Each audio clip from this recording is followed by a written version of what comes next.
What's going on, people?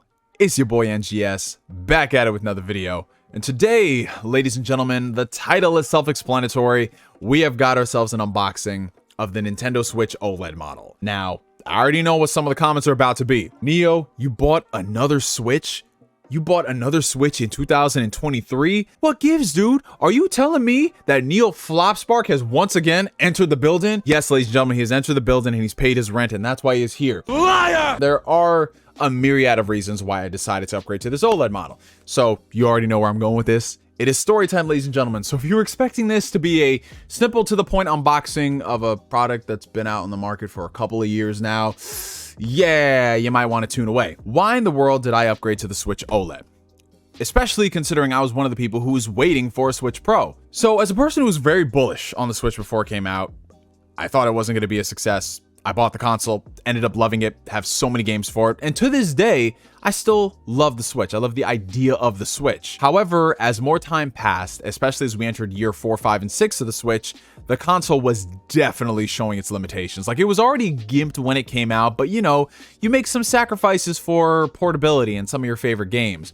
But as more time passes and there isn't any type of a revision in sight, it seemed like upgrading to the OLED model was the best approach to future-proof myself whenever a new Switch comes out. Because you look at it like this, right? You love the Switch, you love playing games on the Switch, but as more time passes, the OG model depreciates. And while the OLED model isn't an improvement in terms of performance, it definitely is an improvement in terms of durability, in terms of battery life, in terms of screen real estate, in terms of screen quality, all the things that you look forward to when you're playing a handheld device. So why not trade in that model and get the new one? And then when you combine that with the fact that GameStop was running a lot of crazy trade-in promos for new systems. So what I ended up doing was trading in my original 2017 launch model of the Switch, in addition to a couple of old games from my collection I'm never going to play, in addition to my Xbox Series S, and that warranted me enough trade-in credit to get not only this thing fully paid off, but also pay off my Zelda Tears of the Kingdom pre-order, my girlfriend's Zelda Tears of the Kingdom pre-order, my Final Fantasy 16 Special Edition pre-order, and still have a couple of dollars left over to do whatever. So from a cost perspective analysis, that's pretty damn good. And whenever that Switch model comes out, the Switch 2, it's looking like it's likely going to be a new generation rather than just a revision. I'll just trade in this model and get the new one. And I'll get more trading credit for this one because it's a newer Switch. But yeah, ladies and gentlemen, that's the reason why I got the Switch OLED for basically free and paid off a couple of games. Yes, you did hear that right. I traded in my Xbox Series S. I know a lot of people would be like, why would you do that, dude? I thought you love Xbox. I still do love Xbox. I have my Series X. I will never trade that in. But just looking at Microsoft's output over the past year, it made no sense to have two Xboxes in this household. You know, so I'm just going to rock with my Series X, rock with my PS5, and rock with this Switch OLED. That's what it's going to be, ladies and gentlemen. So yeah, this is the Pokemon Scarlet and Violet Special Edition, which I was very surprised to see that it was still available. It seems like every single GameStop that I went to, if they had a special edition Switch model, it was just this one. And I don't know if it's just because people don't care about Pokemon like that, or they just don't like the design of this Switch one. I mean, honestly, I really don't care if it looks too quirky. I'm not really a stickler for that. I mean, I was holding out hope that they'd have the Zelda one because I would rather go with that one. But at the end of the day, you know, it's the console itself that matters rather than what the Joy-Cons or what the back of the system looks like. But for those who are curious, this is what the front of the box is with these legendaries that I have no idea about because I don't play Pokemon like that. Here's the side of it. They're going to be the back. There's the top. There's the bottom. And yeah, that's it, ladies and gentlemen. Very surprising, eh? So unfortunately, I think this is like the second unboxing in a row where I just don't have my handy dandy Batman knife for whatever reason. So got to do it the old fashioned way, use your car keys. And I did a pretty good job during my Fire Emblem unboxing that I did not damage the integrity of the package. So let's see if the same could be said about the Switch.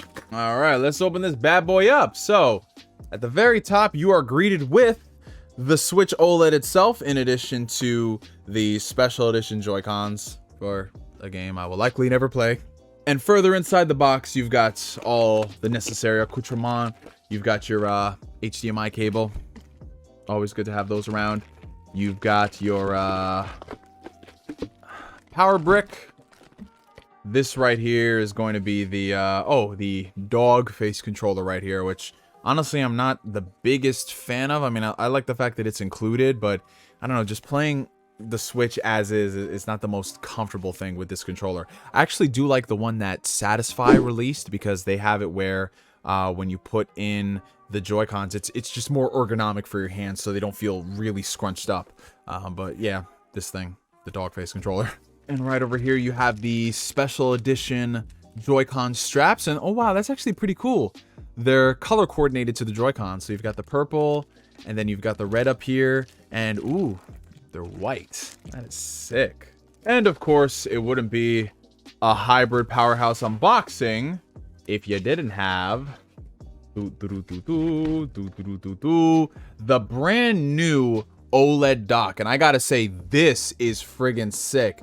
I'm not sure if the camera can really pick this up, but just check out how cool that design is. Again, characters in a game that I will likely never play, but this is just such a sick dock. I'm usually not a person that owns a lot of white consoles. I mean, I think outside of the Xbox Series S, the last white console I owned was an Xbox 360. Yeah, around the Xbox 360, the Wii era. But yeah, this dock just looks incredible, y'all. And of course, this is the new dock that comes with the, not only, of course, you have the AC adapter, the HDMI out, but you also have a LAN port. Finally, it took Nintendo way too long to include a LAN port on the Switch, but that is available if you are going to be hooking your Switch up to your entertainment setup. You can definitely get better download speeds, and you know, fingers crossed, you know, you're playing with other people who have a wired connection and you can get some good gaming in. But yeah, you've got 2 USB ports on the side. You got the nice glossy finish on the inside for the dock. And yeah, I think that's basically it. Nah, man, I just can't get over how sick this looks, bro. This is nice. Let's go ahead and take the Joy-Cons out of the package and see how these things fare. Yep, they are certainly Joy-Cons, my friends, in all the best ways and all the worst ways possible. For any of the diehard Switch fans, did they happen to do any revisions on the Joy-Cons that fixed the drift? Now, thankfully, I've never run into a situation where my Joy-Con had excessive drift, but it was starting to get to that point, and I was like, oh no, I'm not a fan of this. I got to get some new ones. So yeah, definitely let me know if the new Joy-Cons have like anti-drift technology in them. And here we go, what everybody has been waiting for. Ooh, that is sexy. The brand new Nintendo Switch OLED model. And already, just looking at the screen real estate of this by comparison to the old Switch, I wish I had it for comparison. But yeah, the screen real estate is definitely bigger, and it is much nicer by comparison. There's less bezel action going on with the Switch OLED as opposed to the OG Switch. There is still some bezels, but it's not as egregious as it was on the other one. So you have a lot more screen real estate to play your games, and the quality of this screen is a lot nicer by comparison to the old one. Here's something I'm also really interested. Ooh, wow, that is nice. Now, this might not seem like a big deal to people, but the kickstand on the original Switch, as you guys know, was pretty damn flimsy. But the kickstand on this new Switch, like, I don't even know how to describe it. The hinge is so much more satisfying by comparison. And I can already tell that when you put this down somewhere, you're not gonna run the risk of it tipping over. Wow, and it's adjustable too, so you can play your Switch at different angle. It's crazy how this small thing is what I'm the most excited about for the Switch. That is crazy, y'all. But yeah, ladies and gentlemen, that wraps up the unboxing for the Nintendo Switch OLED model. And I gotta say, man, even though I haven't turned on the device just yet, I'm gonna let it charge and do its thing. I can already tell that this is gonna make playing Switch games a much more palpable experience. Not to say that I couldn't play Switch games portably before, but you know, when your device is starting to show its age, the battery life doesn't hold up after so many years, just all the things that go into owning a device for so long, you know, especially a portable device too, you know, sometimes it is just time. So I'm really excited to check out how good games look on this OLED model, and of course, you know, I'm gonna be fired up Xenoblade Chronicles 3. I have not started the DLC yet, my friends. I'm gonna put some time into Zelda, then I'm gonna take a break, and then I'm gonna play Xenoblade. But yeah, if you guys have picked up the Switch OLED model, definitely comment down below and let me know your impressions. I already know off the rip, this is definitely something that's geared more towards the portable gamer rather than, you know, the person who plays it exclusively docked. Because if you played exclusively docked, you're really not getting that much benefit outside of a LAN port.